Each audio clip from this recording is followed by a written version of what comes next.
Hello, everybody. In this presentation, we are going to talk about academic language in educational settings, its importance for minority students, but also for educators. And we're going to talk about what knowledge about academic language, how knowledge about academic language can help minority language students in class. So the outline of this presentation is as follows.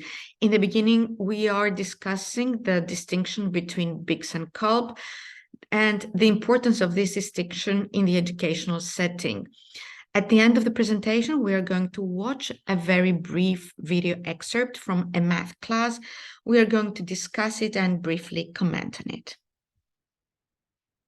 So Cummins in 1979 introduced a very useful distinction between surface fluency and the more evolved language skills required by somebody to benefit from the education process.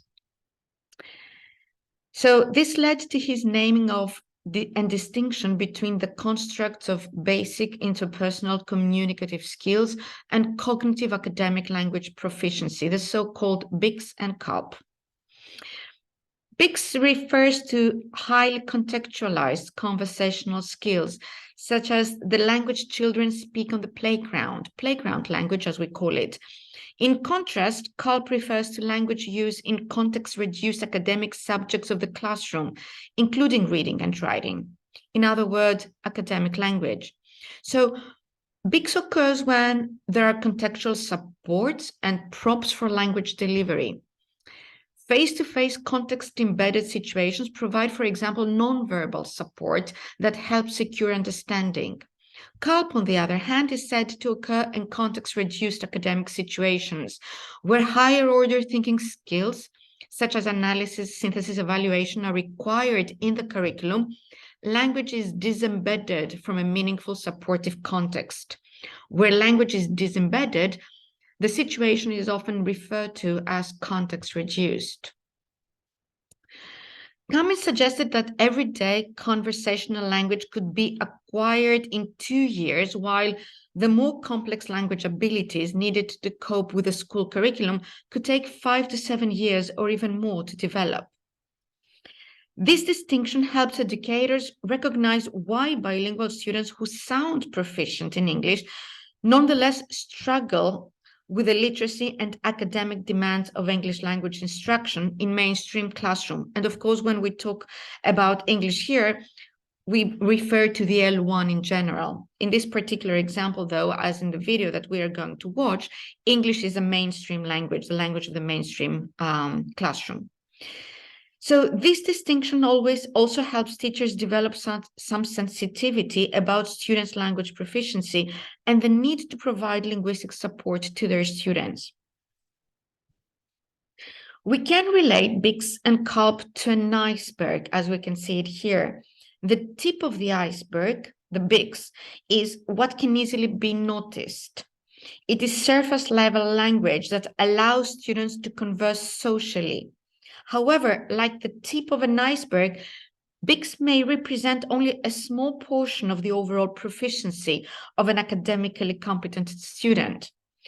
CALP, on the other hand, goes beyond surface level of a language. Students who have developed CALP are able to discuss academic subjects in depth.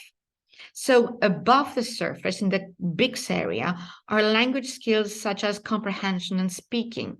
Underneath the surface, in the CALP area, are the skills of analysis and synthesis. Above the surface are the language skills of pronunciation, vocabulary, and grammar.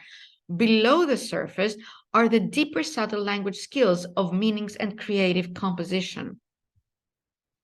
So in the video that we are going to watch here, we're going to see Moises, who is a Spanish-speaking immigrant student from Mexico, who is placed in a mainstream classroom. And in the particular class that we are going to observe, to watch, Moses is taught math in English. However, his language skills in English are very low, are too low for him to understand the academic language involved in math instruction.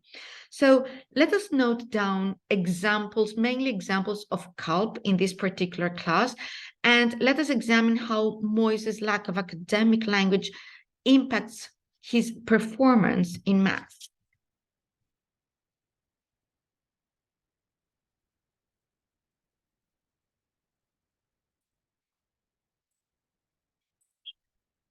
Going to be hard, but that's all right because we're going to try really hard. Isn't that right, Cameron?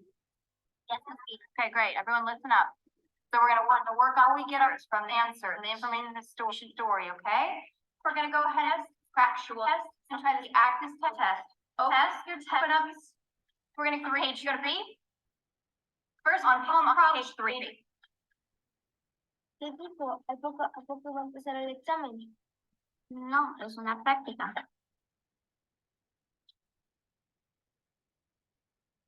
We're going to take notes from the story and we're going to turn it into a math problem and we're going to walk through it together, okay?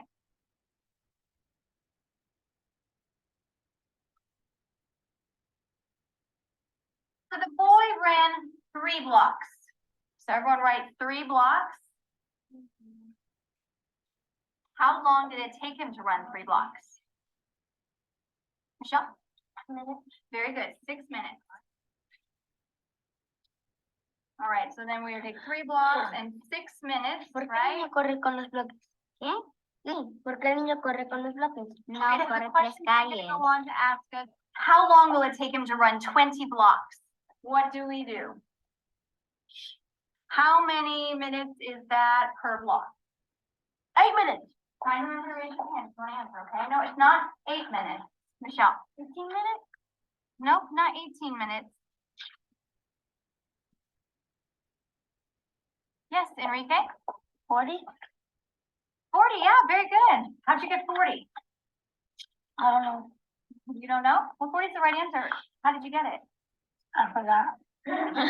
You forgot. Okay. Does anyone know how we get 40?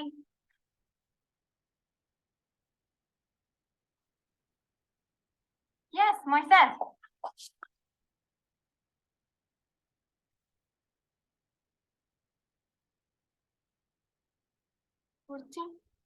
Yep, that's right. Very good. Great. Can you tell us how you got that? 40? Yep, very good. But can you explain to the class what you did here, how you got that?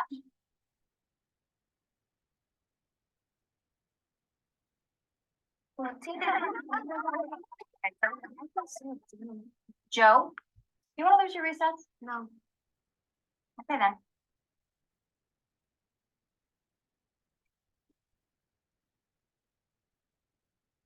So this is a math class, as we've said, and it includes academic language far beyond Moises' language skills.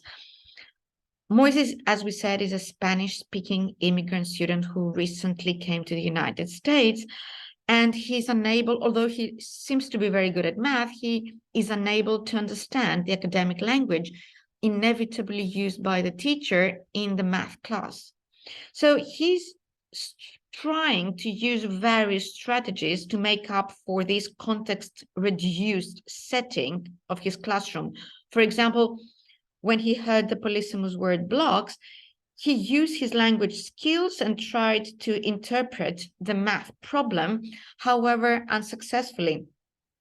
Moises also reached out to a classmate for help, and he also looked around for props around him, and he also used the dictionary in order to find the translation equivalent of the answer.